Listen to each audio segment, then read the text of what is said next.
Thank you, everybody, for your patience and participation this afternoon and joining us to help preview the start of the 2022-23 Premier Hockey Federation season, which begins on Saturday, November 5th and 6th, with opening weekend that includes the Toronto Six hosting the Minnesota Whitecaps.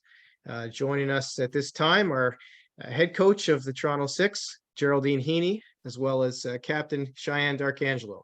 We'll have an opportunity to hear from them as well as ask questions. If you do have a question for either Geraldine or Shiann, please raise your digital hand on the Zoom platform. So while we await the queue for questions, I'll ask Geraldine perhaps to shed a little bit of light on what's been going on in Toronto as the team's been preparing for opening weekend. Certainly, you're no stranger to women's hockey, but new to the PHF and the T6. Maybe take us all the way back to your appointment in the role of head coach, and I can only imagine it's been a whirlwind ever since. Yeah, absolutely. It's been a long 7 weeks. I guess I got the call from Angela James, I'm going to say probably end of May, beginning of June, and asked what my thoughts were about coaching in the PHF. And I was kind of, caught off guard. I didn't know a lot about the PHF. I know Ange was an assistant coach last year. And so I followed it a little bit, but not too much. And it didn't take me long to give her an answer. It was pretty exciting, just like the players getting a chance to play professional hockey, just myself as well, to getting a chance to play coach at the professional level, and especially the professional women's hockey league. So it was pretty exciting and an easy choice for me to make. It was a perfect time in my life. I just felt my kids, just finished coaching my kids. I coached at the University of Waterloo for 6 years. I was planning on taking a year off just away from the game because it's just been so busy, but I couldn't turn down such a great opportunity. And Ange sold me on it, and didn't take much for me to say yes. And as for, I guess it's, I'm sure Shai can add to this, that it's been a long 7 weeks. It's a long training camp, I guess. This is not quite normal for players and as coaches, but it's been a lot of fun. It's given me a chance to meet all the girls, get to know them on and off the ice. And from what I see right now, we have a great group of girls, very professional. I'm very impressed with how professional they've been, and especially the Toronto Six and the management. Thanks very much, Coach. Shai, as captain, this is your third season with T6, second where you'll have the opportunity to play on home ice, where you begin on Saturday. Maybe just a few words about how the team's been preparing and your anticipation for puck drop. Yeah, absolutely. Kind of just going off what Geraldine said, it has been a long 7 weeks of our preseason camp, but it's been really exciting. We had a lot of change this year coming in with new leadership and management. So I think it's been good getting to know everybody. But we do have a great group, a lot of talent, a lot of new faces. We're super excited to finally play a game this weekend. So it's pretty awesome that it's on home ice. We'll take questions now. John, if you want to unmute and proceed, please. Thanks, Paul. This is for Shai. I guess it's just essentially, what do you make of this team, and what do you make of the departure of Michaela and what she might bring to the Buttes? Yeah, like I said, I'm excited about the group that we have in the locker room. Like, there's a lot of new faces, but we have a lot of depth. It's a younger group, I'd say, with a lot of energy. But I'm excited what we're going to do this season. And obviously we, wish the best of luck to Bucky on the Buttes, but we're going to want to beat them when we play them. So what may, I mean, now that she's an opponent, but she was a teammate of yours, what makes her so good? If I'm doing a piece on Michaela, and what makes her so good? Yeah, I think she, can see the ice and see the game very well. I think that's a huge thing that not all players have, is kind of, that read on the game. And that's something that definitely sets her apart from other players. And I guess just lastly, the fact that her contract, became, public in some ways, how encouraging it, and maybe how, I'm not sure if relieving it is, but knowing that maybe 6-7 years ago or a while ago, that I'm not sure of how many women could foresee making that kind of money, and how much does that open the door for women's hockey in some ways as a trailblazer? Yeah, absolutely. I mean, I think it's a very exciting time with the PHF, obviously, as salaries continue to increase. We've seen different like dollar amounts with girls playing overseas in China and things like that. But to see it here in North America, I think is huge. We have great investors, owners, people involved in this league. Even here on our own staff, like our head coach and things like that. So it's really awesome to see different people coming back who've been maybe involved in the game to grow that and make it bigger than it ever has been, and allow us to hopefully all, make salaries that's a livable wage so that people don't have to have second jobs. And we're on that path. So it's exciting to see. Thanks so much, and the best to you this season. Thank you. Thanks, John. Erica, you can go ahead and mute and proceed with your question, please. Thank you so much. Shiann, I know you know a thing or two about winning with Buffalo, but it sounds like you're not wishing that for Michaela this season, which is understandable.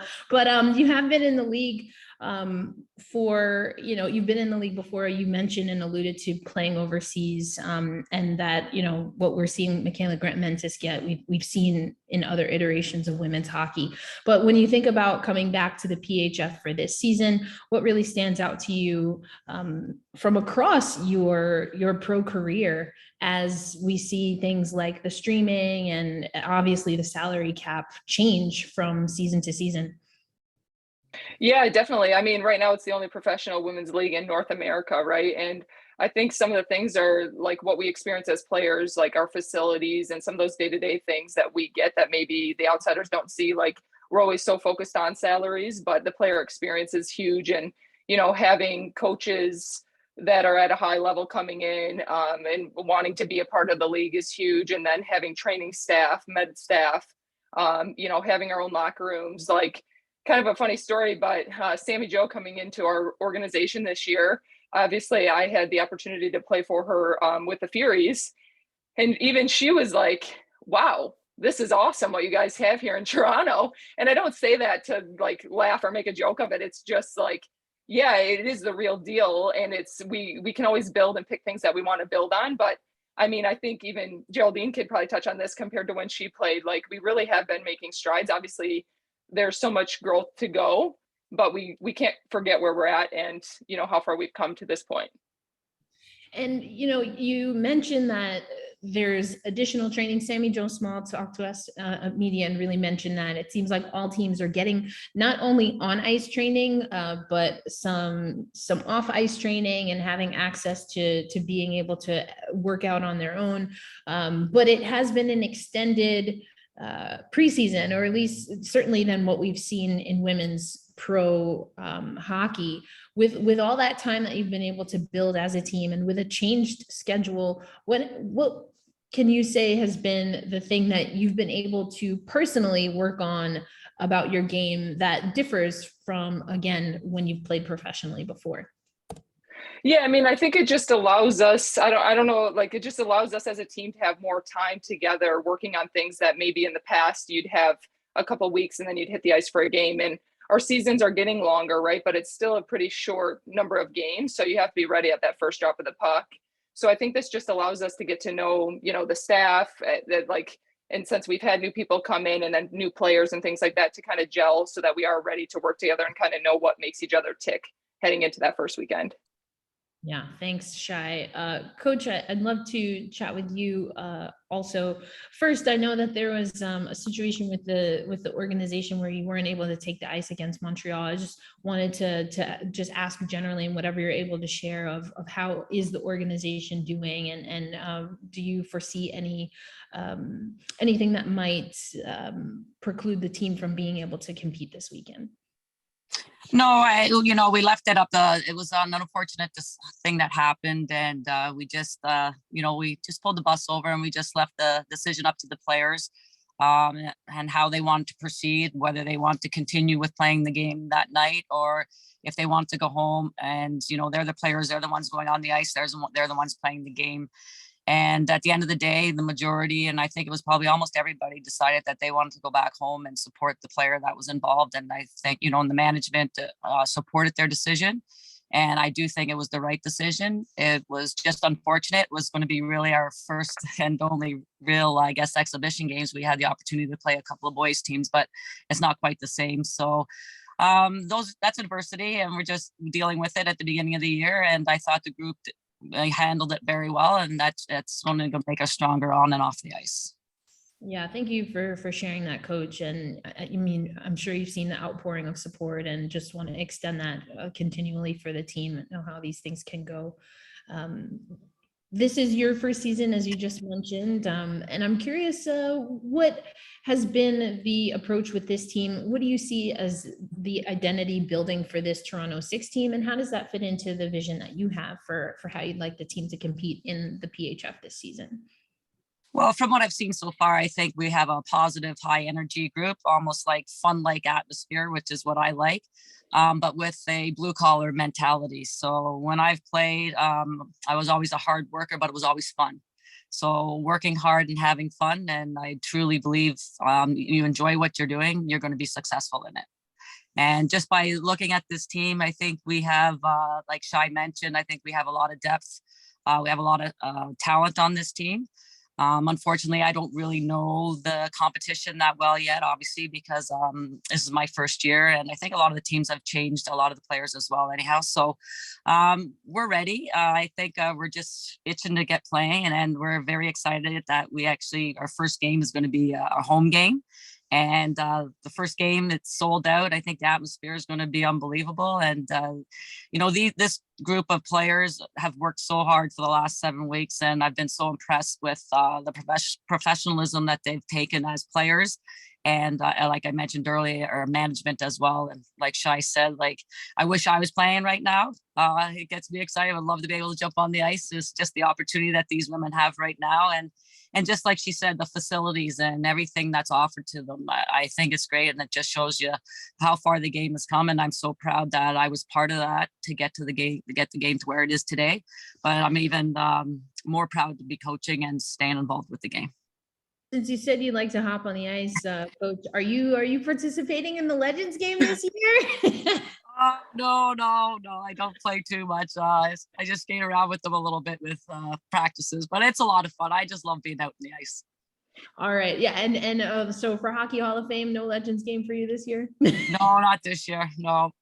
All right. Had to the ask. younger ones. Fair enough. We're adding more to the women's table. Always love to see that. That's right. Yeah. Thanks, Coach. Thanks, Erica. Aaron Brown can unmute and proceed, please. Hi. So my question is for Coach. You were just talking about you're amazed at the facilities and everything that the women have now, and I was wondering, can you reflect on what it was like for you in those very early days? How different it was? I mean, 1990, 92. Those are some really early years, and a big deal back then. It's actually kind of funny because when I played with the Arrows, my home rink was is York, and it used to be called the Ice Gardens. I was actually a consultant when they built that arena. And our Arrows, we thought it was great. We had our own dressing room, but it used to be the old barn, the old rink that York had. And we used to have our dressing room over there, and it was not very nice, obviously. And we had to walk across to the main rink to play. But yeah, so I mean, it's kind of ironic that I'm back at the same facility that I started with the Arrows, and when it was more of a professional league. So it's no, I think it's great to see how far it's come, and just the facilities alone, and again even the game itself. Are you amazed by that? When back in the early 90s, did you ever think that this is where we would be? I know there's still room to grow and still whatnot, but was that ever on the radar, or was it just like, oh, finally we have a tournament to call our own? Because I know that was a very, very big deal back then. No, I'll be honest, I never thought we'd ever get here in my lifetime. So I know we always talk, we want everything now, and but I think good things come when you wait. And I think that the PHF has done a very good job running the league so far as a professional hockey league, and it's very sustainable. And so for me to be able to be part of it as a coach is something I never thought I'd be doing either. So I always feel everything's about timing. And even for my career as a hockey player, it was all about timing. I had the opportunity to play in the very first Worlds and then in the very first Olympics. So yeah, so it's timing, and I'm still, I guess, making good time here. And then just a quick one for Shiann. You've got 2 Hall of Famers that are mentors for your team, between Coach and Angela James. And I'm just wondering, like, what does that do for a roster? Do you always bother them for, oh, can you tell us about this? I realize you weren't born when they were first kind of playing, but sorry, Coach, I apologize. But does that mean something to you all? Oh yeah, absolutely it does. That's something that doesn't go unnoticed at all. It's actually kind of funny even today. It kind of hits you at different times. I mean, they're just normal people like you and I right at the rink, but they have, there's a lot to be learned from them. And it's awesome that we have them so close to be able to learn from such awesome women who have trailblazed this sport for us, and to have them there. But I was looking on Twitter today and came across a picture of Geraldine and Ange from way back. So it's stuff like that you kind of see from fans or different people that you're like, oh, it kind of hits you in the face. Like, wow, we get to be with them every day and learn from them. So it's cool. Was it a good picture? I didn't see it. Was it a good one? We're going to keep that. We're going to keep that one. Okay, great. Okay. Thank you. Thanks, Aaron. Alex, you can proceed, unmute and ask your question, please.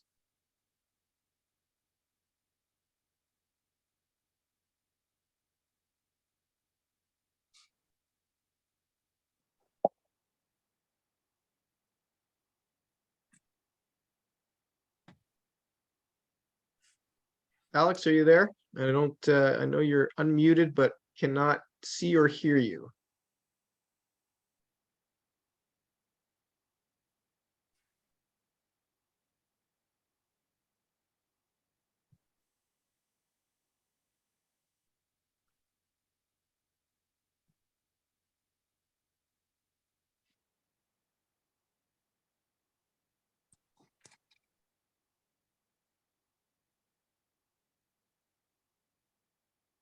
Just wait for Alex to reconnect. If there are any other questions in the meantime, we'll take those.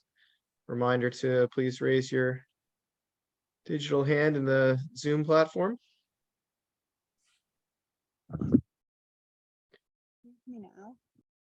Alex, are you back? Yeah. Okay, go ahead, please. Shy, I know in the past you've been on the Players Association, one of the player reps. Is that still a position that you hold? Yep. Myself and Emma Woods were both the player reps for the Toronto Six. So yep, still involved with that. Can you tell us a little bit about what the Players Association has been up to over the off season and what your goals are heading into this year? Yeah, I mean, it's hard to kind of go over all of them right now, but definitely working with like the Board of Governors and the other teams as a group to kind of go over the player agreements and different things. We have monthly calls, sometimes twice a month, to kind of go over that, and we stay in touch over the summer as things progress and different things come up, or initiatives that we're looking at. So right now we're kind of in that. We'll have a town hall meeting come up here too, actually shortly, with the whole league, but constantly evolving and looking at new ways to expand that and obviously grow. Got it. Thank you. The other thing, something I've reported on just generally across women's sports, it's not just a women's hockey problem, but is kind of the culture of silence and sense of fragility that often, I think, causes athletes to not speak up or not, not want to rock the boat. And I'm curious if you could speak to if that's something that you felt during your career and where you feel like women's hockey is at right now. Yeah, I mean, I do think, I don't know, that's a tough one. I do think that is something that you experience in sports, I guess. And that's kind of the point of having even like the PA and having reps on the team, that people can, voice their opinions, maybe if they're too afraid to go to a coach or a GM or president or whomever it is, to have that open floor. And obviously just as athletes and dealing with mental health issues or things that teammates have been through and things like that. You always try to be there for people, and I guess just make sure they're okay on a day-to-day basis when we go into training. We get so focused in on hockey, but it's also caring about each individual as a person too, to make sure they're in the right headspace and trying to have that open communication, I would say. Got it.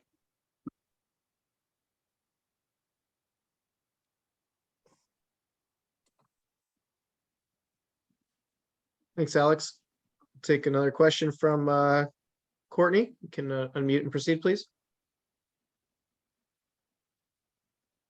Hi guys, thanks for showing up. This is pretty awesome.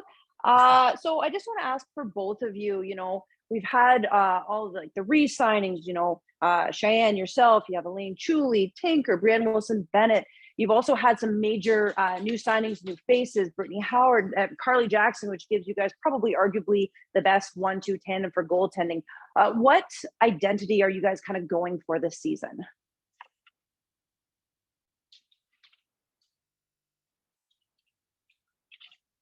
I guess I'll go off of what Geraldine kind of already said. I think it's that having fun, but working hard. I definitely think that's something that we've embodied. I mean, we do have a lot of fun. We laugh a lot. Like I said, we have a young group, but with a lot of energy. I think she would agree with me on that. So it's just funneling that energy in the right way. And at the end of the day, getting people to work hard or figuring out which way or ways that make them tick to kind of get gritty and hopefully win hockey games. Yeah, I definitely agree with Shy. Like I said, I was always a player that liked to have fun too. So I kind of, at the beginning, they're laughing on the ice. I'm like, oh, we'll see about that. But you know what? If you're working hard and laughing and having fun, I have no problem with that. And so far, that's what we've been doing. And like I said, if you enjoy what you're doing, you're only going to be good at it and be successful.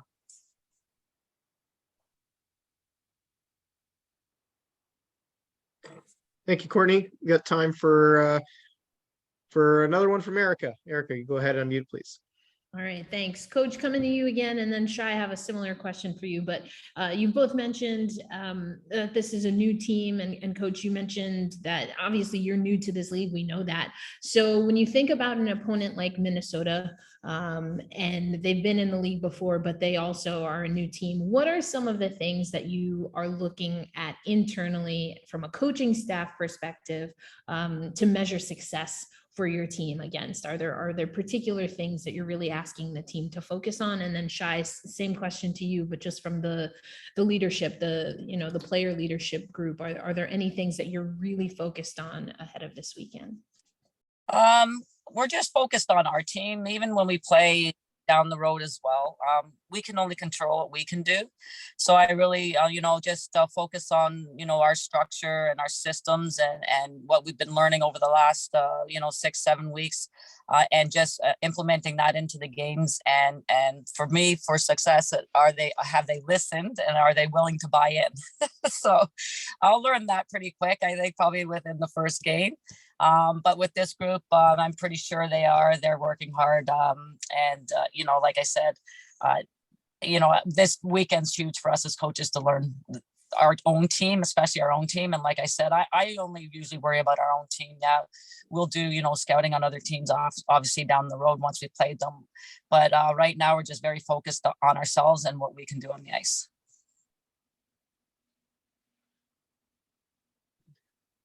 Thanks very much, Coach. At this time, I see no more digital hands for questions, which is okay because we're almost at our time at the bottom of the hour. So I certainly appreciate everybody's participation and want to wish Coach Heaney and Captain Shiann Darkangelo the best of luck this season. Look forward to seeing you on the ice this weekend against Minnesota. And thank you both for your time today. Thank you for having me. Yep, thanks. For everyone else on the call, we'll be admitting Ven Lahovey and Madison Packer from the Metropolitan Riveters here in just a moment.